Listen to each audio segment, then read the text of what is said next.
No, what's happening, everybody? Good day. It's Friday, and that's good. It's good. It's the weekend coming up. We need to be looking forward to that. Today I want to bring a great article to us because it's a great thing to be setting precedents for what's going on in these days and times. This video will be a decent length so that we can all enjoy this, but really I want to talk further into that. And we'll cover more of that stuff. I have a podcast called the Fox and Archibald Show, which is on a different network altogether, but it's a great group of guys, and I have a co-host named Shannon, and a great guy, and we'll talk more about what we think is going on, and or better yet, we'll just bring things to light, and then you can make the judgment yourself as to why these kids are acting out and doing what they're doing so far as just the violence. How about that? But to what's happening right now in Ohio, the governor is expected to sign a bill that will arm teachers. I know that sounds a little bit, drastic and all, but to be honest with you, I think in a situation where what happened in Uvalde, that would probably have changed the whole outcome of the situation very quickly. I'm pretty sure of that.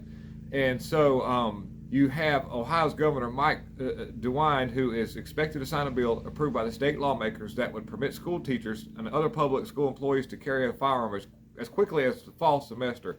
This armed school security staff bill would be HB 99 and would offer schools an additional option to provide more robust security for school children following a recent uptick in these school things that happen. I'm trying to use safe words here because of the YouTubes. And basically, everybody's like, well, what's the difference between, than having the school police officers?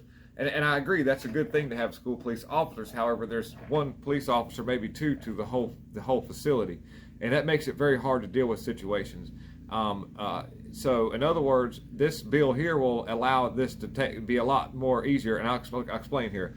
The bill is meant to override state and Supreme Court ruling earlier this year, which interpreted current Ohio law to require that armed teachers would need the same training as police, amounting to hundreds of hours. And so the Associated Press reported that practice would be out of reach for almost all districts because of time and expense, because the teachers would have to be covered for that time and expense. So just a really good thing to see that the Ohio governor realizes what's actually realistic and which makes the most sense, and he understands what's happening and who actually is committing these terrible acts. It's not the people who are law-abiding citizens. So give these law-abiding citizens more rights to protect themselves, because that's where it's at. That was what this America was built on, and it actually provided a really stable self-security system for everybody around. Because back in the day, you didn't mess with nobody, because if you were armed and he was armed, it was fair game. That's the way we looked at it. As long as that other person was armed and they were coming at you in an aggressive manner, you could do whatever you had to protect yourself. And we really saw a pretty neat self-governed system that didn't require big government making all our decisions and telling us what we can and can't do, and making all these weird tracking apps to keep our eye on everybody. So anyhow, by the way, if you want to hear more about these kind of subjects on the Fox and Archibald Show, I would love to I'll put the comments in the description. I'll put the link in the comments in the descriptions, and you can check it out one day. We do these shows once a week. They're on every Monday, and so yeah, thank y'all very much. Have a good day, good weekend, and lots of more news coming out. We'll get it to you as soon as we get a chance. Thank you very, very much. Lots of love. God is in control.